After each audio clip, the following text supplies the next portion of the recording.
Hi everyone, so this week we're learning about two key terms that happen during a chemical reaction: oxidation and reduction. And there are a few pages in your booklet that you're going to work your way through, and a couple of these videos that hopefully will help you.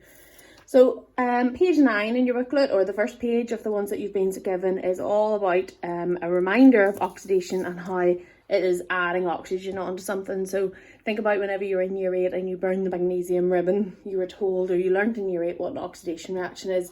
But what's new this year, what we haven't really covered before, is what a reduction reaction is. So reduction is removing oxygen from something. The video then that you watched, the second video you watched, was all about reacting copper oxide with carbon. And in that video, so if I just write copper oxide plus carbon, that was the reaction that was shown you. And this is the word equation at the bottom of page 10 of your booklet. And what was formed then was copper plus carbon dioxide. Okay, so just bear that reaction in mind. We're going to come back to that in a wee second. First of all, I want to just remind you about what oxidation and reduction is. So in terms of your Year 8 reaction with magnesium, so when we had magnesium reacting with oxygen, it formed magnesium oxide. So the magnesium joined on, the oxygen was added to it, the magnesium was turned from magnesium into magnesium oxide, and this was oxidation. Okay, so when something joins with oxygen. Now the opposite of that, the opposite of oxidation, is when we remove oxygen from something, and that's called reduction. And in some cases what we can do with water is, if we pass electricity through water, we will turn water into hydrogen and oxygen. Now this isn't easy to tell when you write a word equation what's happening. So what we can do is we can use symbol equations, and you've come across symbol equations before. So if we look at the first one, we've got magnesium plus oxygen goes to magnesium oxide. Now to write a symbol equation properly, we need to balance it, which we'll cover again later on in a different topic. We'll cover balancing equations. But what you can see, we've got magnesium on its own here, and then over on the right hand side we've got magnesium joined with oxygen. So that's our oxidation reaction.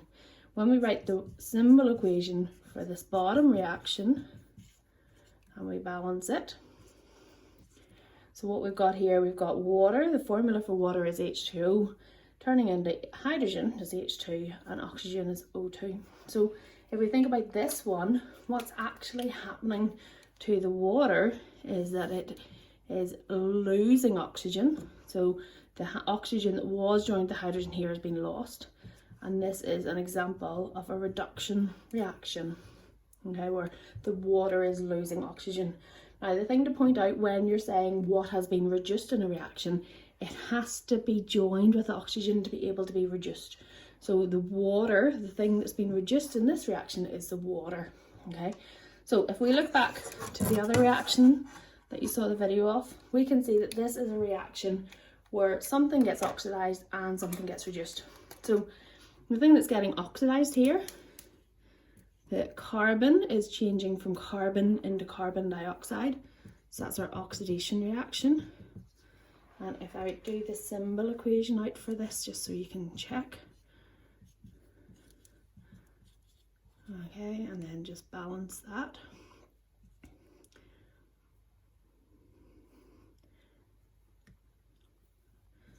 Oh, sorry, balance it.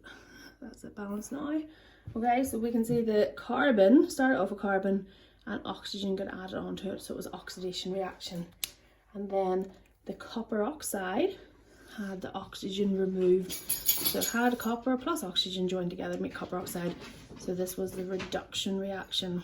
Now there is a specific name for reactions where both oxidation and reduction happen in the same reaction. Okay, and you don't need to know these at the minute. You will cover these when you do either double award chemistry or separate GCSE chemistry. But a special name for a reaction where both oxidation and reduction happen is a redox reaction. So the reduction and oxidation together. And this is an example of this type of reaction where we have oxidation happening, where the carbon gets oxidized to carbon dioxide and the copper oxide gets reduced to form copper. So in your booklet you've got 3 more examples. So these are the examples in your booklet that you're going to work through today, and spot, you have to say which substance has been oxidized, which substance has been reduced. Remember what I said, for something to be reduced, it has to be joined with oxygen beforehand. And then I'm going to go over the answers to these in our Zoom call later on.